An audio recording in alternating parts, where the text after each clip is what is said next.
අයිබෝවන් අද අපි කතා කරන්න යන්නේ 2019 computer systems past paper එක. ඒකේ 18 වෙනි ප්‍රශ්නේ දක්වා මම කතා කරන්න යන්නේ නැහැ. මොකද අපි ඒක already class එකේදී කරලා තියෙන හින්දා. මොකද අපි chapter 4 වෙනකන් questions class එකේදී හුඟක් අවුරුදු වල ඒවා discuss කරා. ඒක නිසා මම chapter 5 වල ඉඳන් තියෙන questions ටික තමයි discuss කරන්නේ. එතකොට මේ paper එකේ 19 වෙනි ප්‍රශ්නේ ඉඳන් තියෙන්නේ chapter 5 වල ඉඳන්. ඒ කියන්නේ instruction set architecture. එතකොට හුඟ දෙනකොට ටිකක් අමාරු chapter එකක්. ඒක නිසා තමයි මම මේක මෙතනින්ම පටන් ගන්න තව හේතුවක්.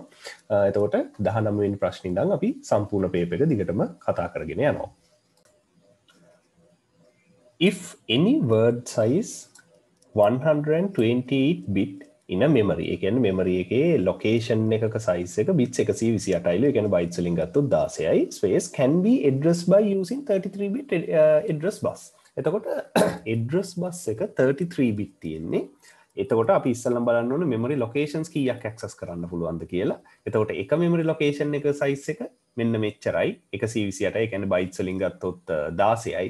එහෙනම් මේ memory locations ගන්න මේකෙන් වැඩි කරා නම් bytes 16න් වැඩි කරා නම් හරි.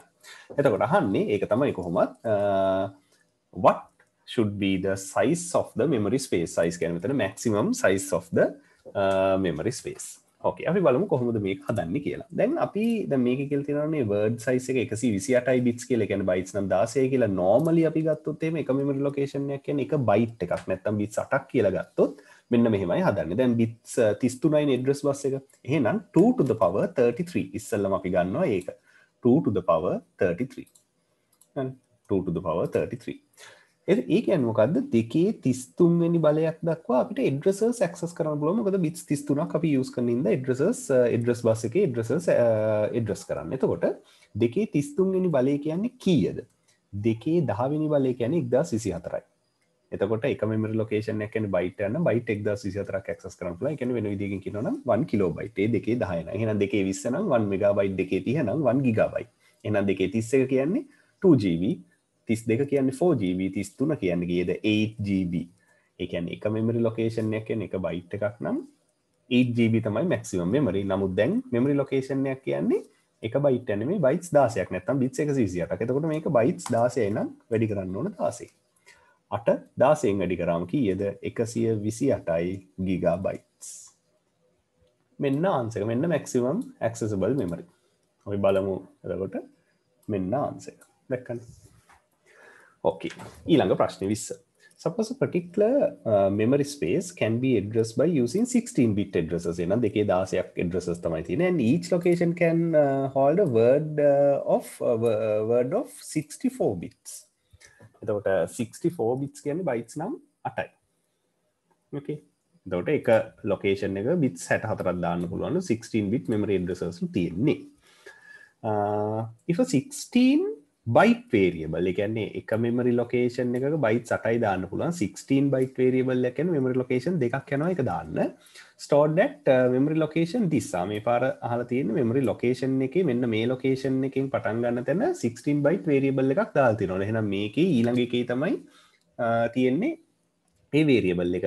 What is the next available storage location? එහෙනම් මේකට දෙකකට එහා පැත්තේ කියන්නේ මෙන්න මේ නම්බර් එකට දෙකක් එකතු කරන්නයි තියෙන්නේ. එතකොට අපි අගම එක ගත්තොත් එහෙම මේ තියෙන 5නේ. 5ට දෙකක් එකතු කරාම කීයද? 7යි. ඒ කියන්නේ 5යි 6යි තමයි මේ 16 තියෙන්නේ. 7 වෙනි එක තමයි available. මේකනේ ආන්සර් එක මේ තියෙන්නේ.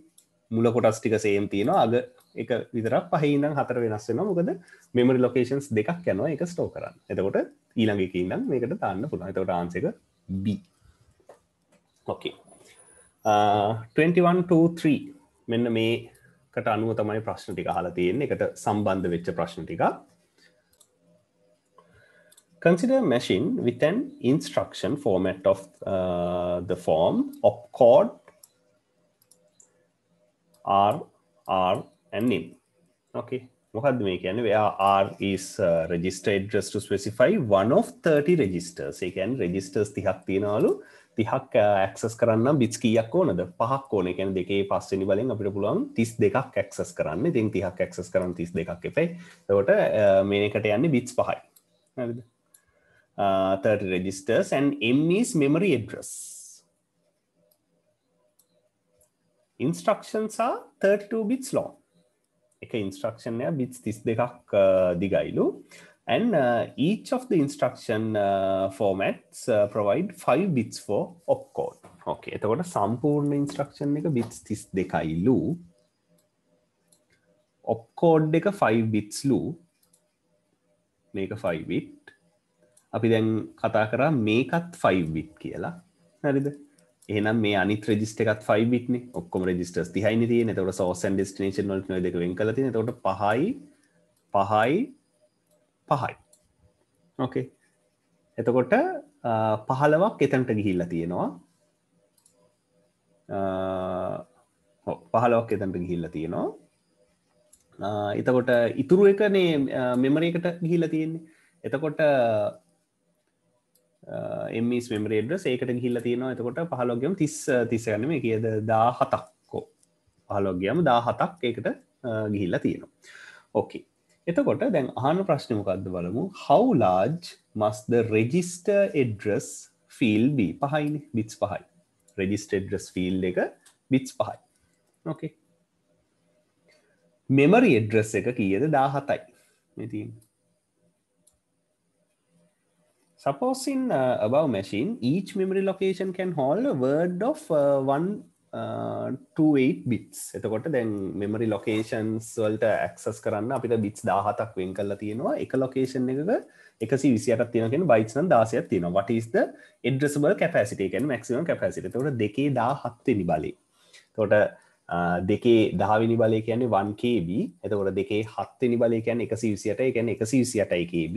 128 KB වැඩි කරන්න ඕන 16. ඕකේ, 128 KB කියන එක 16න් වැඩි කරන්න ඕන. එතකොට 128 KB කියන එක 16න් වැඩි කරාම 2 MB නේ. මේ තියෙන්නේ.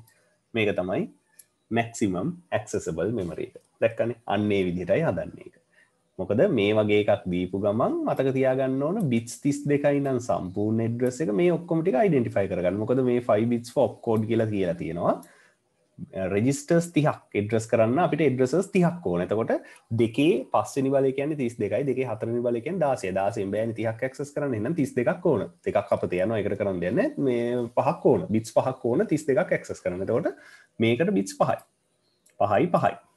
එතකොට මේකට 5යි, මේකට 5යි, මේකට 5යි කියන 15යි. ඉතුරු ටික ඔක්කොම memory address එකට යන්නේ 17යි. අන්න එහෙමයි ගත්තේ. ඒක හරියට හදා ගන්න ඕන. හරිම ලේසි.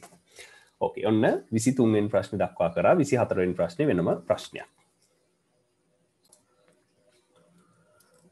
A computer has two-level cache. Suppose that 80% of the memory references hit on the first level cache. ඒ කියන්නේ 180ක්ම ඉල්ලන දේ first level cache එකේ තියෙනවා. 110ක් second level එකට යනවා first level එකේ නැතුව 110ක් ඉතුරු 110 miss වෙනවා. ඒ කියන්නේ main memory එකට යන්න වෙනවා ගන්න. Access times 10 nanoseconds for level 1 cache, 20 for level 2 cache and 60 for memory. එහෙනම් අහන්නේ what is the effective access time? ඒ කියන්නේ මොකද්ද? නැනෝසකන්ස් 10කින් වෙන්න පුළුවන් සම්භාවිතව 180යි. එහෙනම් නැනෝසකන් 10 10න් 180ක් කියන්නේ 8යි. නැනෝසකන්ස් 8යි. ඊළඟට ඉතුරු තව 110ක chance එකක් තියෙනවා නැනෝසකන්ස් 20කින් වෙන්න. නැනෝසකන්ස් 20න් 110 කියන්නේ 2යි. එතකොට 8යි 2යි 10යි නැනෝසකන්ස් and ඉතුරු 110 නැනෝසකන්ස් 60කින් වෙන්න පුළුවන්. 60න් 110 කියන්නේ 6යි. එතකොට 10 6යි 16යි උත්තරේ මෙන්න. 16 nanoseconds. Okay. ඊළඟට pipelining වලින් ප්‍රශ්නය අහලා තියෙනවා. A non-pipeline system A takes on average 80 nanoseconds to process an instruction. A pipeline system B has 4-stage pipeline where each stage takes 20 nanoseconds. What is the speed up ratio? කියන්නේ මේක 4-stage pipeline එකක් වීම නිසා කොයිතරම් ගුණයකින් speed එක වැඩි වෙනවද original එකට වඩා කියලා අහන්නේ for 200 instruction program. එතකොට මේක හදන්නේ කොහොමද කියලා අපි බලමු. ඒකට තියෙනවා formula එකක්. මේ තියෙනන්නේ formula එක. මෙතන n කියන්නේ අර 200යි කියන එක. ඒ කියන්නේ number of instructions කියන එක. k කියන්නේ pipelines කියන එක. මේ කියන්නේ එක ඒ කියන්නේ pipeline එකට නැත්නම් එක instruction එකට යන time එක. හරිද? එතකොට දැන් අපි ගත්තොත් එහෙම මම calculator එක ගන්නම්. එතකොට මේකේ උඩ තියෙන්නේ time without pipeline. එතකොට time without pipeline ගන්න කොහොමද? 200 instructions තියෙනවා. ඒක තමයි n කියන්නේ වැඩි කිරීම K කියන්නේ pipelines. දැන් pipelines නෑනේ. ඒ කියන්නේ එකයි. ඒ කියන්නේ 200ම තමයි. වැඩි කිරීම එකකට යන time එක 80 nanoseconds. එක instruction එක process කරන්න යන time එක. එතකොට උත්තරේ කීයද? 16000. 16000 බෙදන්න ඕන මෙන්න මේකෙන්. ඕකේ. 16000 බෙදන්න ඕන මෙන්න මේකෙන්. මොකද්ද මේ කියන්නේ? අපි ඒක පොඩ්ඩක් හදාගෙන හිටියොත් එහෙම. දැන් K කියන්නේ කීයද මෙතන? 4යි. pipelines ගන්න. හරිද? 4 වැඩි කිරීම n-1 ඒ කියන්නේ 199යි නේ. 199යි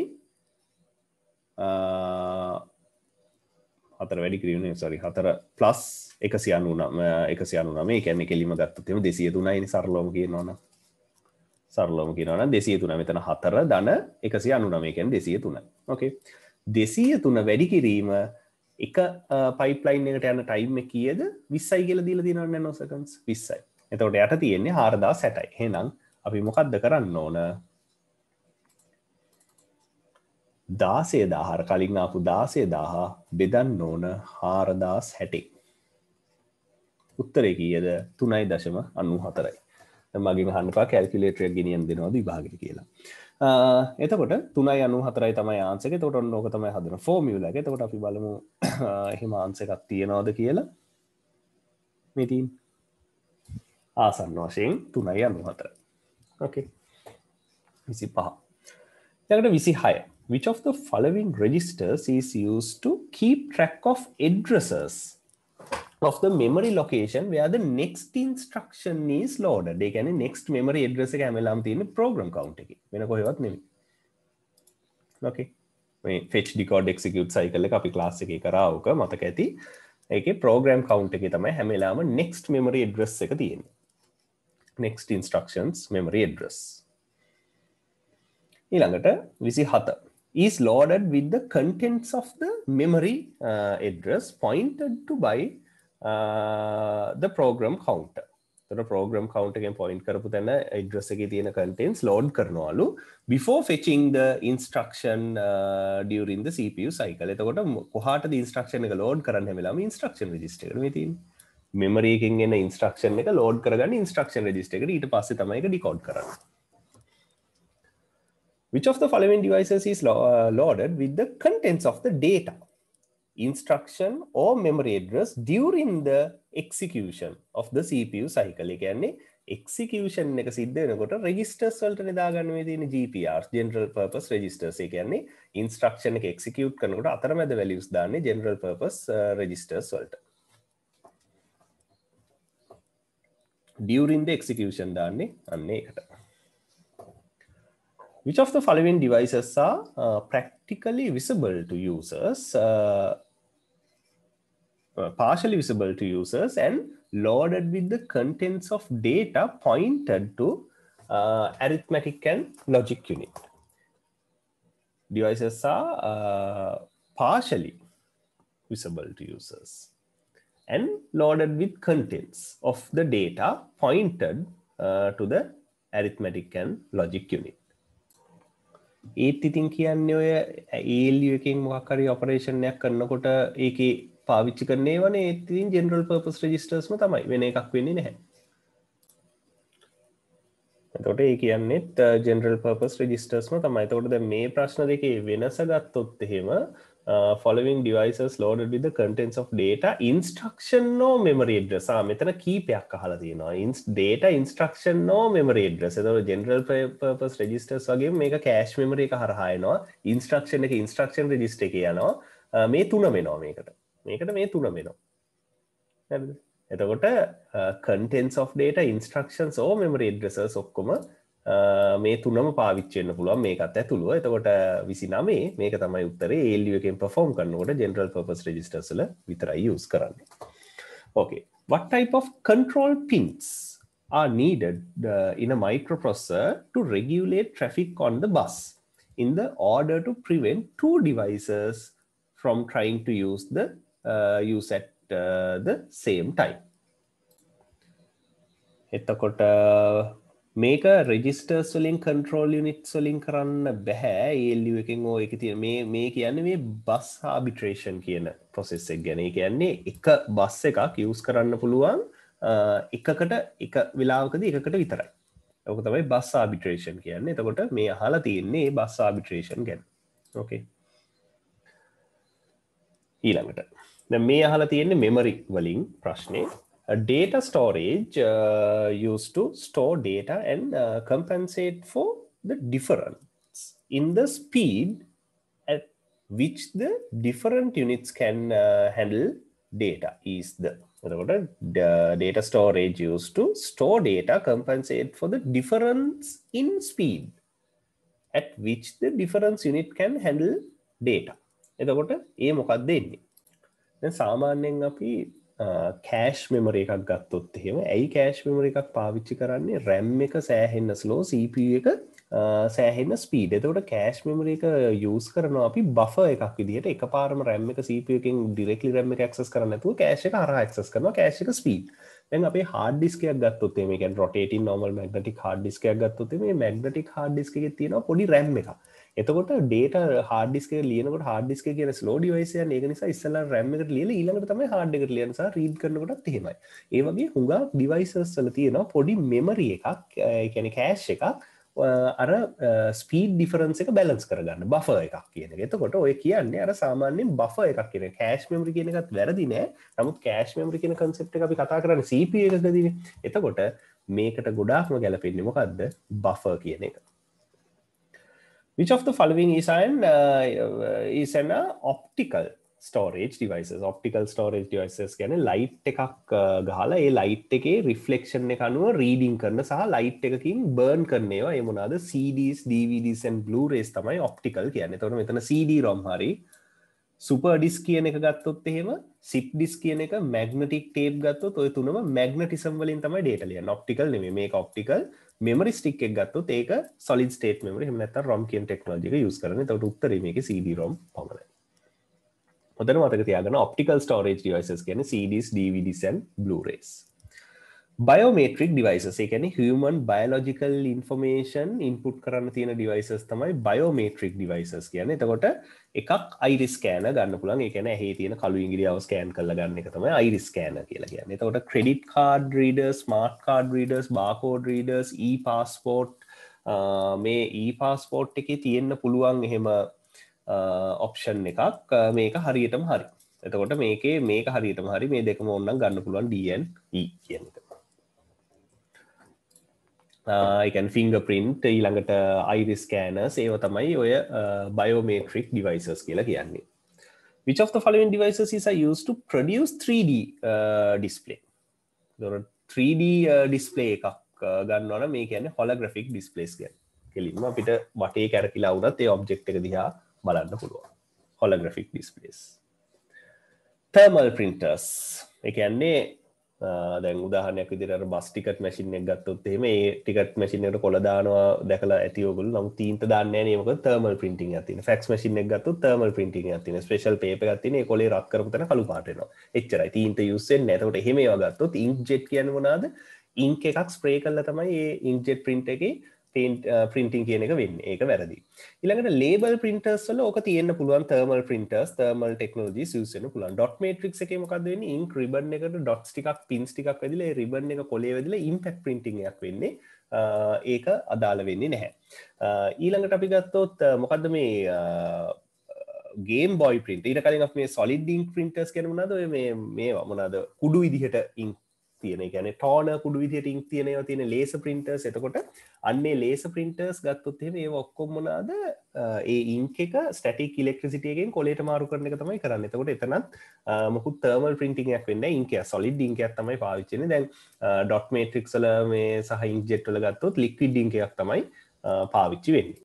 එතකොට මේ game boy printer කියන එක ගත්තත් ඒකත් අර credit card machine එකෙන් එන්නේ bus ticket machine එකෙන් එළියට එනවා වගේ එහෙම එක කලයකින් print කරන්න පුළුවන්. ඒකත් thermal printer. එතකොට label printers and thermal මේ game boy printers තමයි ගන්න පුළුවන්. ඉතින් game boy කියන නම කොයි තරම් common ද කියන එක නම් දන්නේ නැහැ. නමුත් මෙතන answers විදිහට ගන්න තියෙන්නේ label printers and game boy printers.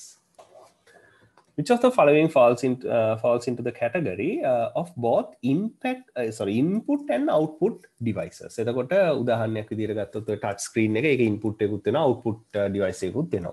එතකොට මෙතන ගත්තොත් එහෙම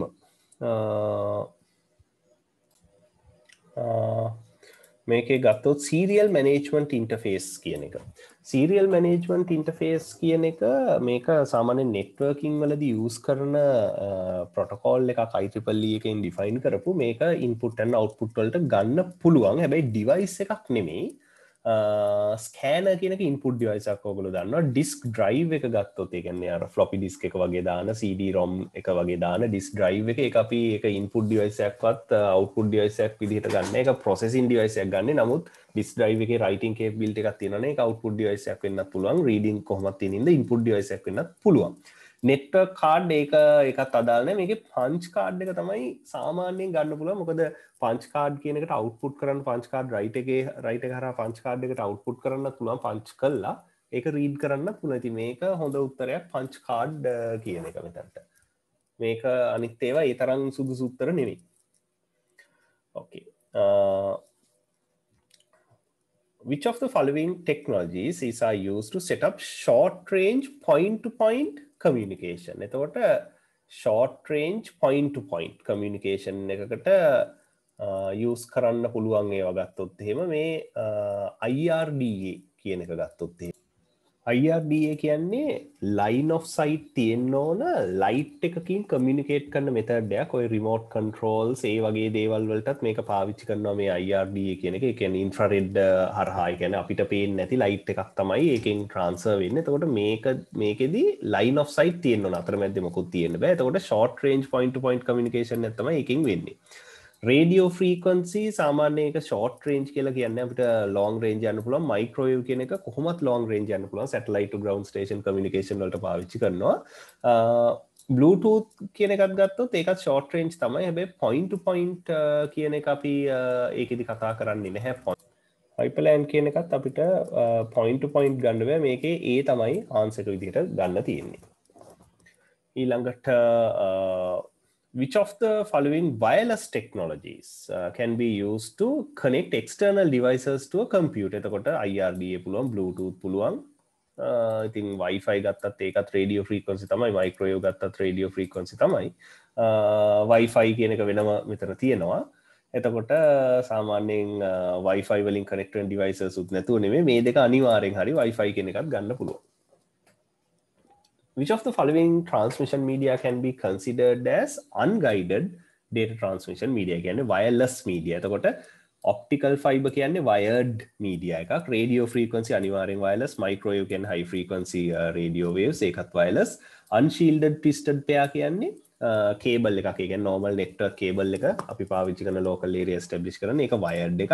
hub කියන්නේ ඒක මේ cable එකක්වත් wireless ක්‍රමයක්වත් නෙමෙයි. ඒක අර intermediate ඒ කියන්නේ central device එක local area network එක. එතකොට මේකේ answers වෙන්නේ unguided ඒවා radio frequency and microwave. What is the latest medium used by many smartphone manufacturers to begin incorporating into their devices, thereby enabling a smartphone to be used as universal remotes via an included or downloadable mobile applications? එතකොට ඒ කියන්නේ universal remote control එකක් විදිහට mobile phone එකේ app එකක් කරහා පාවිච්චි කරන්න use කරන technology එක මොකක්ද කියලා අහනවා. එතකොට මේකෙදි ඒක ෆෝන් එක මත ඩිපෙන්ඩ් වෙන්න පුළුවන්. හැබැයි මෙතන ප්‍රශ්නේ තියෙන්නේ දැන් ඩිවයිස් එක, ඒ කියන්නේ අපේ අනිත් පැත්තේ තියෙන ඩිවයිස් එක ගත්තොත් එහෙම, ඒ කියන්නේ ටීවී එකක්, AC එකක් හරි මොකක් හරි ඒ වගේ ඩිවයිස් එකක් ගත්තොත් ඒ ඩිවයිස් එකේ හුඟක් වෙලාවට තියෙන ඉන්ෆ්‍රාරෙඩ් රිසීවර් එකක් නේ රිමෝට් කන්ට්‍රෝල් එකෙන් එන. එහෙනම් අපේ ෆෝන්ස් වලත් අනිවාර්යෙන් තියෙන්න ඕනේ ඉන්ෆ්‍රාරෙඩ් නේ. කියන්නේ වෙන ටෙක්නොලොජි එකක් යූස් කරාට අනිත් එක ඒ කියන්නේ ඩිටෙක්ට් කරන කෙනාට ඒක නැත්තම් වැඩක් නැහැ නේ. ඒක නිසා මේක ඉන්ෆ්‍රාරෙඩ් තමයි ගන්න වෙන්නේ. Which of the following software is designed be able to modify the source code of the programs? ඒ කියන්නේ program එකක source code එක modify කරන්න පුළුවන් programs ගත්තොත් එහෙම compile එකකින් කරන්නේ source code එක byte code එකට හෝ machine code එකට හරවන එක. freeware කියන්නේ නොමිලේ තියෙන softwares, assembler කියන්නේ assembly code එක machine code එකට හරවන software එක, open source software වල තමයි source code එක අපිට හම්බ වෙන්නේ. එතකොට තමයි අපිට ඒක වෙනස් කරන්න පුළුවන්. interpreters කියන්නේ අර ඒ කියන්නේ මේ line by line step by step interpret වෙන ඒ කියන්නේ language translators. එතකොට open source තමයි මෙතන answer එක වෙන්නේ. open source application එක Ubuntu වගේ OS එකක් ගත්තොත් අපිට source code එකත් එක්කම ගන්න පුළුවන්. The operating system is the intermediary between application programs and which of the following එතකොට operating system එක application following සහ මොනා අතර තියෙන්නේ hardware අතර. එතකොට computers වල යටමලේ එක hardware, ඊට උඩින් තියෙන system software type එක තමයි operating system කියන්නේ. ඊට අමතරව system software types තමයි utilities and device drivers කියන්නේ. එතකොට system software type එක තමයි OS කියන්නේ. system software වලට උඩින් තියෙන application software අපි use කරන Word, Excel, PowerPoint, ඊළඟට Photoshop ඒ වගේ programs. ඊට උඩින් තමයි ඉන්නේ අපි users ලා liveware. එතකොට layers 4යි තියෙන්නේ. යටමලේ එක hardware, ඊළඟට system software, ඊට උඩින් application software, ඊටත් උඩින් liveware. Which of the following operating systems are used in a typical embedded systems? Embedded systems වල use කරන embedded system එකක් කියන්නේ ඒක chip එකේ තමයි OS එක තියෙන්නේ. පරණ phones වල තිබ්බ Symbian වගේ OS ගත්තොත් එහෙම ඒවා embedded OS. එතකොට දැන් මෙතනින් තියෙන embedded OS මොනවාද කියලා දැනගෙන ඉන්න ඕනේ. ඉතින් මේවා syllabus එකට පරිබාහිරව ඕගොල්ලෝ පොඩ්ඩක් දැනගත යුතු දේවල් හැටියට තමයි ඉතින් මේ ප්‍රශ්නේ එකතු කරලා තියෙන්නේ. එතකොට මේ ප්‍රශ්නෙට මේකේ D ඇරෙන්න ඉතුරු ඔක්කොම ටික embedded OS හැටියට ගන්න ඒවා. ඉතින් මම දන්නේ මේවා කොහොම මතක තියාගෙන ඉන්නද කියලා. 44. Which of the following software are utility type software? මොනවාද මේ utility software කියන්නේ? ඒවා system software type එක. මොනවාද utility software වලින් වෙන්නේ? operating system එකේ capabilities වැඩි වෙනවා. එහෙම නැතුව අපිට මොනවාවත් අර application software වගේ productive දෙයක් කරන්න බෑ utility software තිබ්බට. උදාහරණයක් විදිහට virus guard එක ගත්තොත් එහෙම virus guard එක තිබ්බ කියලා අපිට computer කිසි දෙයක් කරන්න බෑනේ. හැබැයි ඒ virus guard එක තියෙන නිසා OS එක කිසි ප්‍රශ්නයක් නැතුව හොඳට වැඩ කරනවා. එතකොට මේ disk compression, file synchronization, cryptographic encryption, decryption, ඊළඟට clipboard managers මේ ඔක්කොම utility software. හැබැයි මේ registry notes කියන ඒවා මේක සාමාන්‍යයෙන් application software වලට තමයි වැටෙන්නේ. එතකොට මේක ඇරෙන්නේ ඉතුරු ඔක්කොම ටික utility softwares. Which of the following is limitations of high level languages? මොනවාද high level languages කියන්නේ? natural languages වලට කිට්ටු languages. දැන් Java එහෙම ඔයගොල්ලෝ දන්නවා. Java කියන්නේ high level language එකක්. එතකොට machine dependence එකක් නෑ. අහන්නේ disadvantage and limitation and machine dependence නෑ. ඒක machine independent උගක් වෙලාවට. efficiency ඒක limitation නෑ නෙවෙයි. accuracy හොඳයිනේ, versatility හොඳයි, reliability. එතකොට ඒව ඔක්කොම හොඳ දේවල් නේ අහන්නේ. which of the following is limitations? එතකොට machine dependence කියන එක අපිට ඉතින් එහෙම කියන්න බෑ. හැබැයි මෙහෙම එකක් තියෙනවා. අර platform එකෙන් platform එකට වෙනස්. ඒක දැන් Java වල වුණත් අපි Linux වල මේ කියන්නේ source code ඒ කියන්නේ Linux වල තියෙන Java virtual machine එකයි Windows වල තියෙන Java virtual machine එකයි වෙනස්. ඔන්න ඕක තමයි මම හිතන්නේ මෙතන මේ අදහස් කරන්නේ. එතකොට ඒකේ answer එක වෙන්නේ E. 45 answer එක වෙන්නේ E. An error in software or hardware is called a bug. bug එකක් කියලා කියන්නේ සාමාන්‍යයෙන් අපි කියන්නේ bug එකක් කියන සාමාන්‍ය මකුණෙක් කියන එකනේ. එතකොට දැන් computing වල bug එකක් කියන්නේ error එකක් කියනවා. What is the alternative computer jargon for it? glitch එකක් කියලා අපිට කියන්න පුළුවන්. හරිද? bug එකක් වෙනකොට අපිට glitch කියලා කියන්න පුළුවන්. අනිත් ඒවා අදාළ දේවල් නෙමෙයි. ඊළඟට once you load a suitable program and provide required data, a computer does not need the human intervention. This feature is known as automatic. So, මේක automatic කියලා ගන්න පුළුවන්. 47. 48. Arranging of data in logical sequence is called, ඒ කියන්නේ sort කරනවා කියන්නේ සිංහලෙන් කියන අඩුක් කරනවා කියලා පිළිවෙලකට හදනවට තමයි sort කරනවා කියලා කියන්නේ. The ability of a computer system to remain operational despite various failures is relation එක අදාළ නැහැ. schema කියන එකත් අදාළ නැහැ. resilience. So resilience කියන්නේ අන්න ඒක තමයි. කියන්නේ failure එකක් ආවම එකෙන් recover වෙන්න පුළුවන් හැකියාව. එතකොට ඒක තමයි answer එකක් විදිහට ගන්න වෙන්නේ. which of the following will frequently produce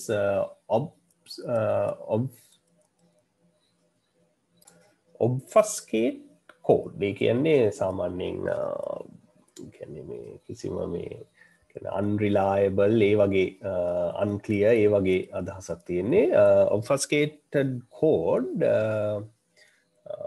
which can be used for the recovery of lost source code. And it is also used in some cases for computer security, interoperability and error correction.